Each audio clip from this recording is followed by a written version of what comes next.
Welcome to another video from me, Chris at DBG. We are on week 4 that commences tonight. Been a little bit delayed getting videos. We've just had so much 3D printing commissions. I will be doing some videos on that very soon. But let's see how we did on week 3. What do we think about week 4? And have a look at the Toy Story, because that's amazing.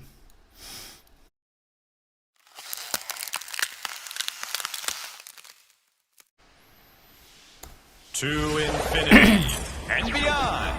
The first Toy Story Fun Day Football is coming to Disney Plus and ESPN Plus. It's the NFL like you've never seen it before, coming in week 4. The Falcons and Jaguars matchup live from London will also be in Andy's room as both teams transform into the world of Pixar's Toy Story.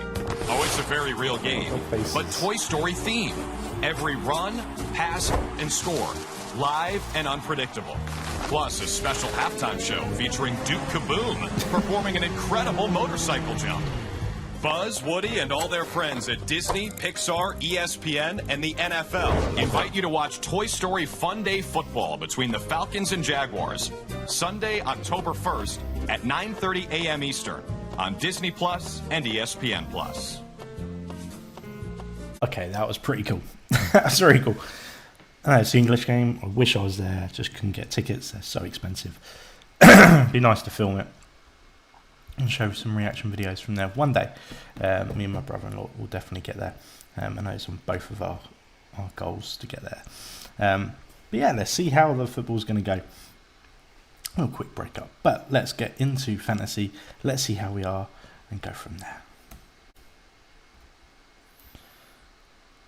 So I'm not going to lie, I never thought I was going to win, but what's irritating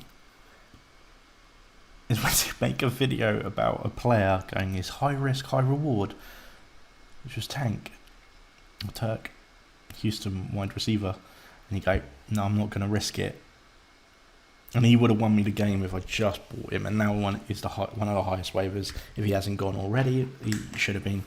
And obviously, Miami A-Train, whatever his name is, I can't remember, running back was also on there, and I almost picked him up for $1 of our fab, but I didn't because I'm stupid. So let's look at it. I lost by not many points, and it wasn't a high scoring game. Gino starting to become more consistent for me, which is good. Derrick Henry obviously recovering from injury, didn't really do anything. On the other side, you had Fields, who's having a awful season, and then wondering why they spent a draft pick at all on him, let alone in the early rounds, in the first round, wasn't it? Josh Jacobs, I think he's starting to come back into it now. If I had him, I'd still keep him. Unless you can get something better on the trade. He didn't have any preseason, and people forgot this is almost like his preseason, and he was a slow starter last year anyway, so he's coming into it. Tyler Algier, he's just not getting the touches. And the game is very much taken away from him quite quickly. So let's see going forward what's going to happen. Breece Hall not really having a good game either. That's just Jets at the moment. Anyone on a Jets team, you're going to struggle, I think, to start them every week until something is sorted out with their QB. Even if they stick with him, if he's consistent in 2 weeks' time, that might change. DJ Moore starting to get more plays in, and my other wide receiver is Pittman. They're two good wide receiver twos. I haven't got an alpha wide receiver one. Because I went heavy running back, and that has bitten me so hard at the start because of all my injuries. On the other side, Chase actually coming into play, starting to play well, starting to connect with Burrow quite well, and fair play for him getting some touchdowns as well. Smith not having a high game, but it was a tough game generally, but I think people forget actually he doesn't, apart from last season, it was like 2 games where he scored high and pretty much made his season. The rest was subpar, so he's always going to have high upside but low floor. So you're going to get games that's going to score many points at all. Speaking of that, going on to on that side as well, David Njoku, I'm expecting something better from him. Unfortunately, they're just not doing very well. That's as simple as that. And Browns just not doing well. They're relying on Chubb, and they're not doing great. Dallas Goedert is definitely is starting to become more targeted by Hurts. You're just waiting for that touchdown upside, but I think consistently him getting that 9 or even double digits of 10 points is good going forward for a tight end. Romeo Doubs actually had a really good game, and Christian Watson still out going forward. I don't know how that's going to change, but he has got a good connection with Love at the moment. Tyler Lockett, he's always deep threat. If he's not getting that deep threat, he's not getting the consistency, so it's hit or miss with that. Minshew, I made the wrong choice on QB. If I picked the other QB, I would have won, I think, as well, which was Dalton. Yeah, my bad on that. But I generally thought Colts had a better chance, and they did win, which is great for them. But I generally thought it would have been a little bit more spicier as a contest, but it wasn't. Kenneth Pickett doing really well, 18 points, getting that consistent, starting to get a little bit better in. It was against Las Vegas, so. But going forward, he's a good one, QB2. But on the other side, Fields is not a good QB. Unfortunately, and on my bench, obviously you can see the injuries, of the bigger injuries anyway. Jones and Eckler. Eckler is seen suited up this game, so hopefully we'll be back. And Andy Jones is registered to start tonight as well, but definitely keep an eye on him if he doesn't. Everyone else on the other side, not really much you can really ask for. Is pretty much a below par bench. You just can't throw anyone in unless something really happens. You'd expect him Burks to do something with Henry being injured, but he didn't even take that opportunity either, and Tennessee just were steamrolled very quickly. So yeah, it is what it is. And I think that's happened with most people's benches at the moment. They are a little bit like that.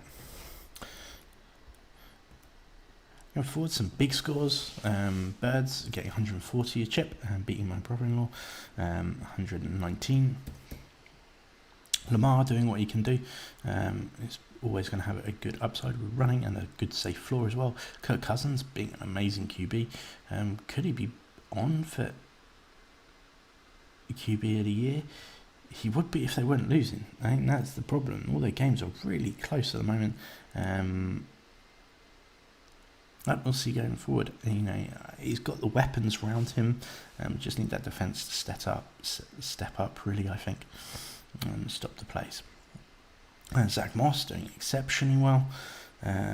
22 points. He is the wide receiver. He is the running back 1, while Taylor is off, injured. On the other side, White come back down to normal. I did warn that was going to happen from last week.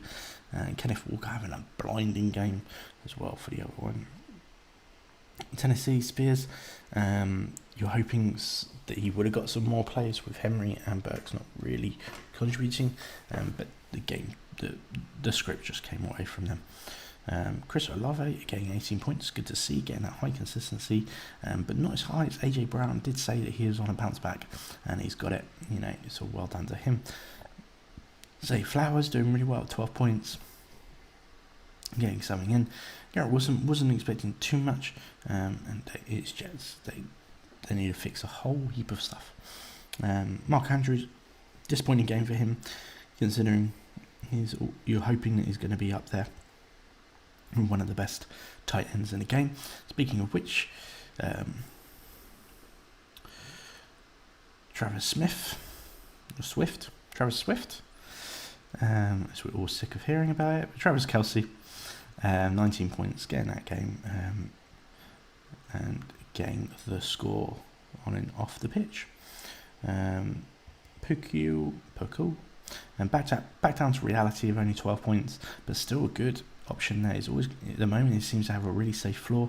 It's a good safety net, and he's always got a high upside of scoring as well. Mike Evans was still, if you got him in the later rounds as a wide receiver, he's doing exceptionally well. Mayfield, it wasn't too surprising, to be fair. He's had not highly rated QBs in the past and always hit that 1,000-yard mark going forward, so doing well for him. Ryan Tannehill, they're not doing well on that thing, so only 4 points. Matthew Stafford not doing too well as a quarterback either, but only 10 points. Chiefs having great defense at 12, and Jets not that good against New England.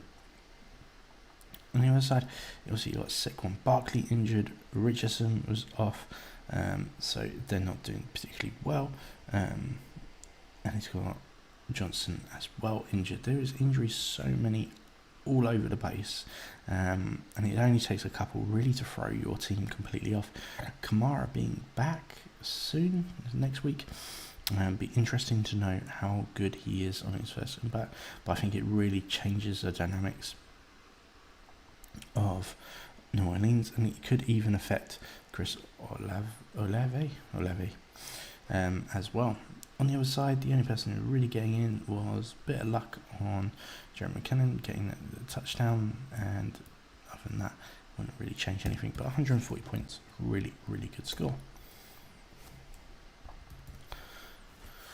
I was speaking of two QBs that really did exceed themselves on points wise. You had Watson and Hurts, both 20 points, both expecting, around the sort of 17 to 20 point mark anyway. I think predicting always 21 points is actually quite high, and a bit of a gamble for Hurts, but he does seem to get there. He's the one wide receiver QB1, QB2, QB3 at the moment. So doing well there.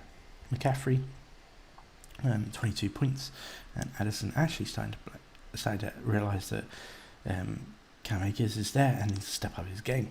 I just realised the new measures of score. So we had Tampa 127 and Dak the future 116. So both good scores in a sense, but just you've got to pick the right opponent sometimes. CeeDee Lamb, well, Dallas just forgot how to play really, and to be fair, if their defense was a shambles at parts, if their defense is not doing well, not getting their balls, not getting the turnovers or even the touchdowns, the actual offense really struggles for position, I think, and that is going to affect it. They need to look at that, and I think a large part of it is with Diggs out for the season as well. I think a lot of his role and leadership skills commands that defense in the corners, so we'll see what it's like going through. Calvin Ridley, only 7 points, expect to bounce back, they should be alright. Metcalf getting the high points, 18 points, which is good. Drake London, only 5 points, not having that consistent. Darren Waller has been a little bit disappointing, but then it is New York Giants at the moment. They're just really struggling. I think Daniel Jones has just realised that he got paid and he is not doing well. He needs to justify that money very quickly. Amon-Ra St. Brown, 20 points, doing exceptionally well. He is the safety net. He has got a safe floor, but he's also got a high upside as well. Every game you're going to start him. Derek Carr out with injuries to his shoulder. We'll see what it's like recovering. James Winston is in at the moment. Justin Herbert doing exceptionally well, 29 points. And this is the scary part about this team, is we've got two QBs that are going to get those 20 points consistency. You got Amon-Ra St. Brown at 20 points, consistency. So there's, you're banking 60 if you take 3 players every week, which is good. You just need a couple of scores on the upside, people. On the bench, nothing really changing, apart from one of my favourite players, is Jacob Myers, 15 points. He's getting that consistency. Now he's back from his injury. I think he's a wide receiver to start. And he's getting looked at in the deep field, and it only takes a couple of plays for him to get those points back as well. On the other side, nothing really to say about the bench. Cam Akers, I don't like his position. I don't think he's a great running back, and he's still not really purely recovered from his injury. But let's see going forward. It's a new offense, and he's what Dak's done is got the main running back and the backup. So he's secured his thing just in case anything does happen to Madison. Hopefully going forward for him, Madison keeps this consistency and realises that there is other competition there and needs to step up his game and secure his place. So hopefully that's the case. Next game is Ramsgate, 3-0, but would have beaten some other players. Would have beaten me if he was playing me that week. So, and Fennec Wanderers, 161 incredible points, but it wasn't the highest score. Dak Prescott, 13 points, not doing particularly well, and getting intercepted as well, knocking some points down. Tua, well, what can I say? If you started any Miami player, you got points. You got paid. They were exceptional. Let's be honest. So, we'll see how it's like going forward. Tony Pollard, 15 points, doing exceptionally well. Really like that. Gibbs, doing really well in Denver. Had a great opportunities, unfortunately just not getting the touches. Don't know what's going on there. They spend such a high spot on him, but they're not using him effectively, and not giving him enough touches, I don't think so. But they're winning, so team-wise, they don't care about your fantasy. I think that's a harsh real reality. They do not care about fantasy, apart from Eckler. He's probably the only player that really does, openly anyway. But teams themselves, they couldn't give a monkeys about your fantasy team. If they're winning and they don't want to run their running backs into the ground because they're good players and they want to save it for the playoffs, they will do that, and that's exactly what's happening there, unfortunately. Stevenson not having a great game, not having good touches, and it was a low-scoring game, which unfortunately he wasn't getting any breakaways or large runs on. Jamal Ford doing really well, 18 points playing against Tennessee, but consistent and getting enough touches there could be good going forward. Diggs doing really well, 19 points consistency is always going to do well. Adams doing exceptionally well, at 42 points. It just came out of nowhere really. Was expected high anyway. I don't know what wide receiver position he is at the moment. He's wide receiver 2, position rank 4, so averaging consistently well. He's going to play anything. What's that? He's getting the points quite a lot. And he is their wide receiver 1, so what do you expect going forward? So let's see what happens.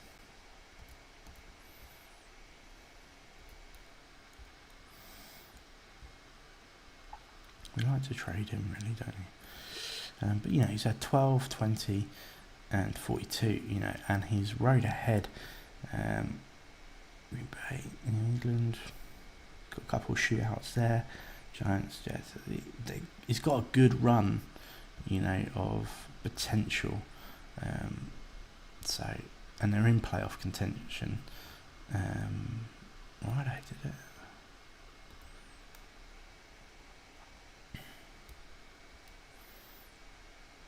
They need to be winning. They've got chances to get in the playoffs, which means it's good if they need to be pushing. They need to be scoring high points to get into the playoffs, really. So going forward, hopefully there. Now for a hats off moment to Tess, and I'm playing her this week. She is got some scary points, 229 points. It's got to be one of the highest scores in our league, I think. It's definitely the highest score of the season already. Let's see, could she have improved it? That's the difference. Could it even be better? I don't think it could already, but here's what it is. So Russell, 15 points, low score, but actually starting to get some consistency for him to at least start in a Superflex league. Wouldn't be in a normal league, there's too many good QBs out there, but in a Superflex, definitely. QB2, great. Jared Goff, 17 points, you're always going to start him. He's a good QB1 with good upside, he's got so many weapons around him. Mixon, he's alright, he's a running back 2 at best. He's not got much upside, but got a safe floor, and that's what you expect from him. Harris not doing really well. Pittsburgh are losing faith in Harris at the moment, so let's go forward. Raheem must start 100% in this game at 42 points and wasn't even the highest running back scoring in the team as well, but they did score 70 points. It was just running back crazy. 42 points, absolutely ridiculous. Are you expecting this going forward? No, of course not. Would you expect him to get more now? Because they might have trust in it going forward. I don't think so. Because actually, they've got the other running back that scored more and had better plays.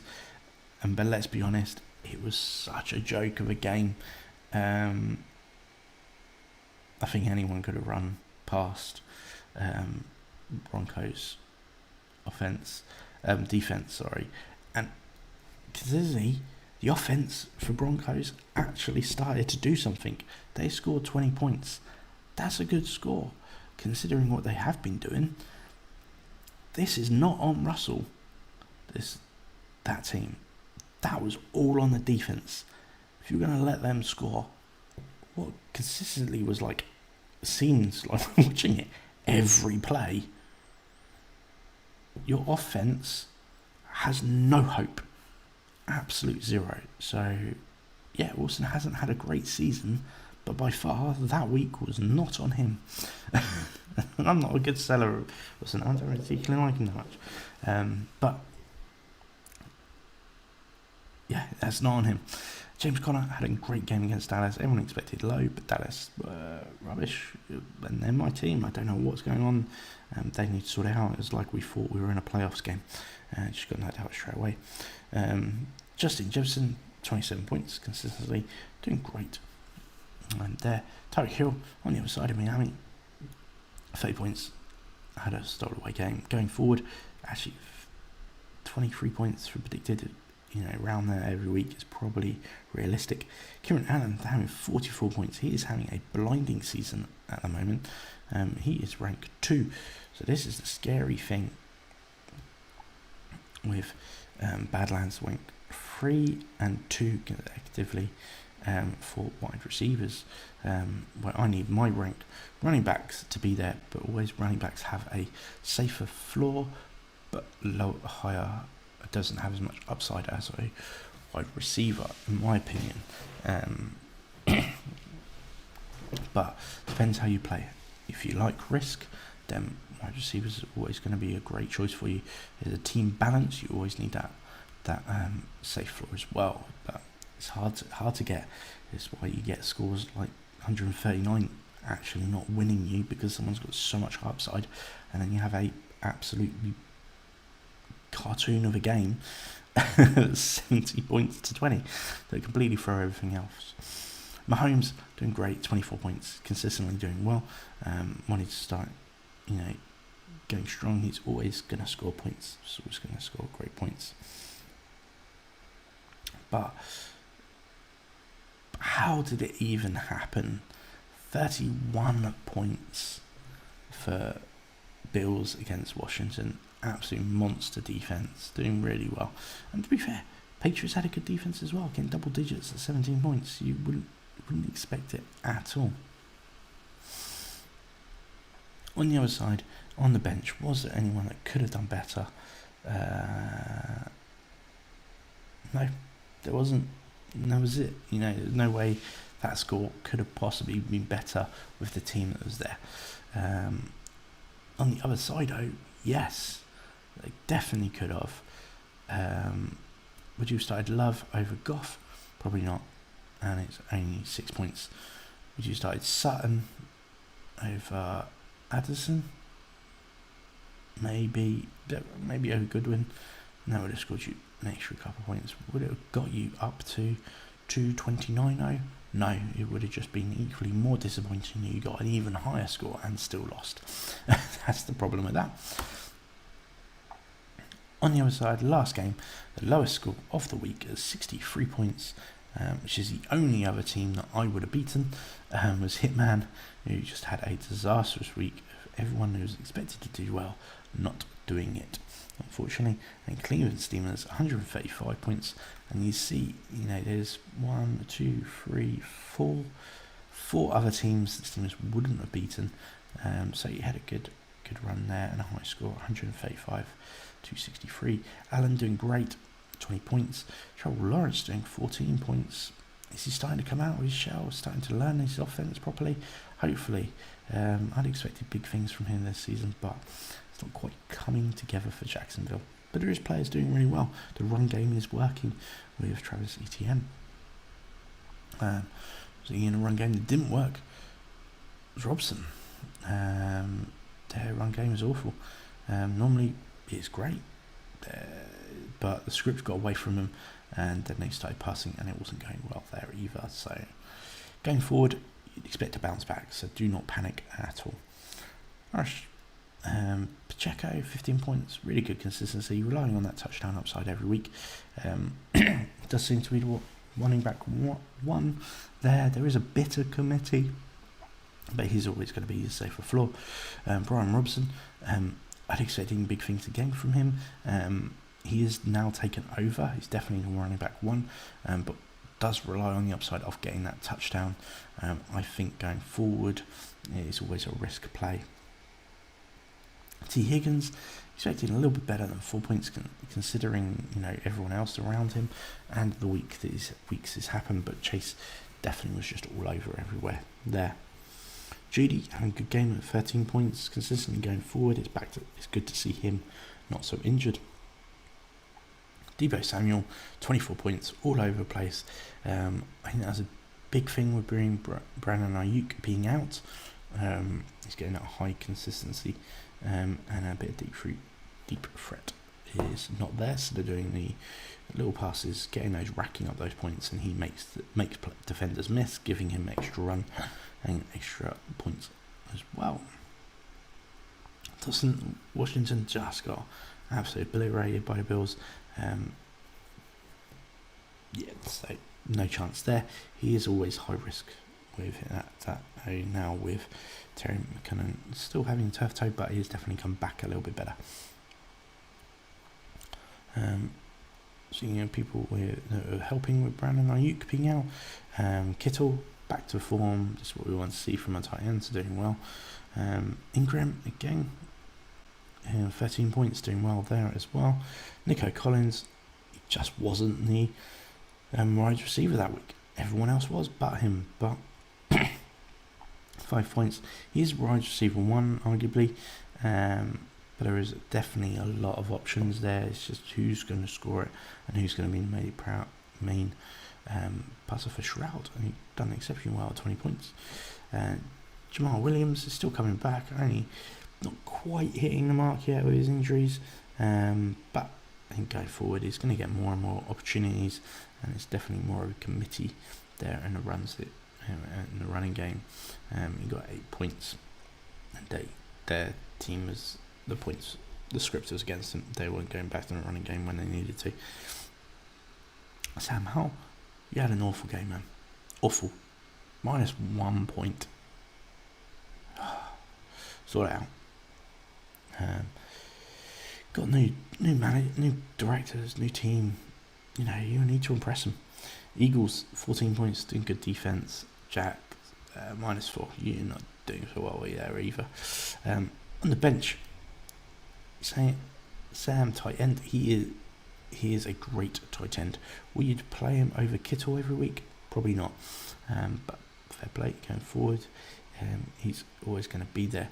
On the bench, obviously on the IR list. Nick Chubb, he's gone for the season, so there's no point in him having there if he's on your bench already.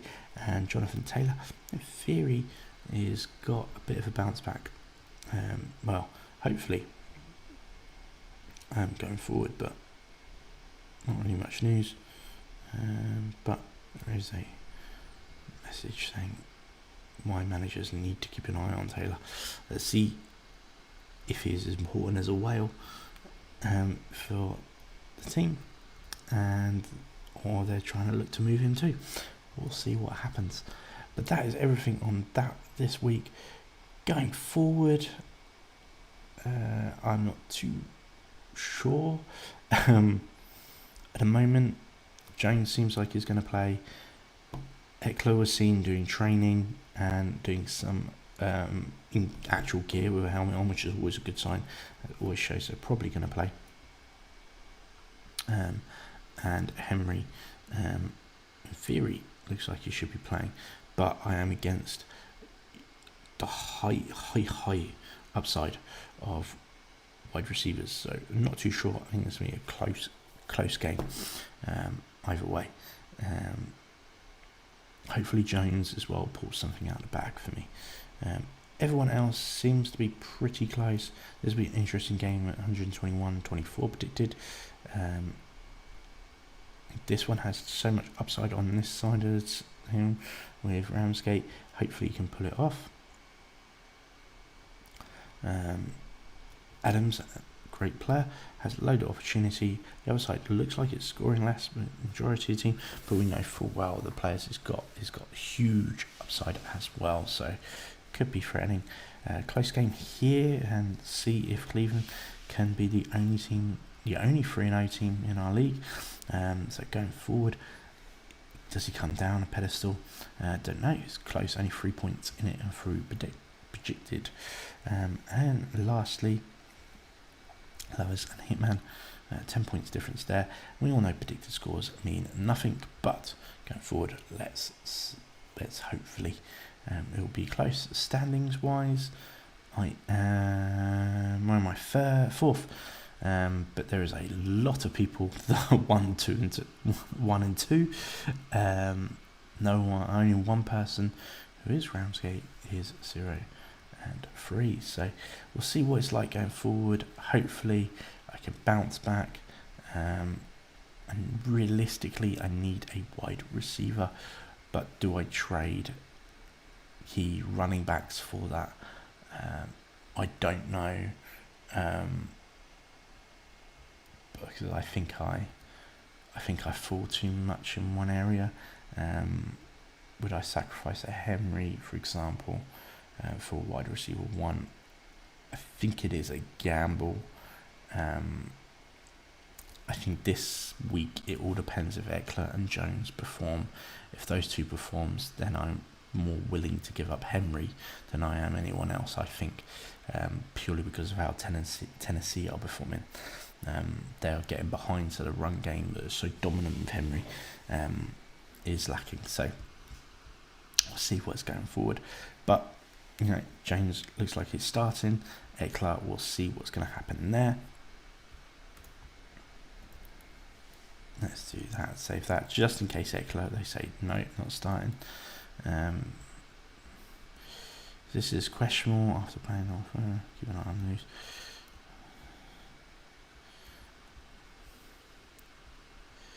Has been cleared to make his first appearance since, yay! There you go, so he is all cleared.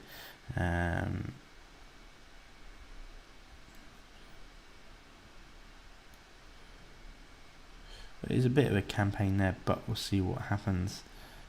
That was today, yeah. So, yeah, that's going to be a game. That is tonight, so hopefully you're watching this video before the game. Best of luck with your fantasy. I'm going to get back to try and work out what players I'm going to swap. Hopefully Jones performs for me. That's what I really need, is some big upside for Jones. Keep me in this game because of Badlands. Wide receivers can turn the game at any point in her favour. So let's keep it going. Best of luck to all of you. Hope you do well. We'll see what happens. It's going to be interesting. So please like, subscribe, all of that jazz. And happy hobbying, happy fantasy.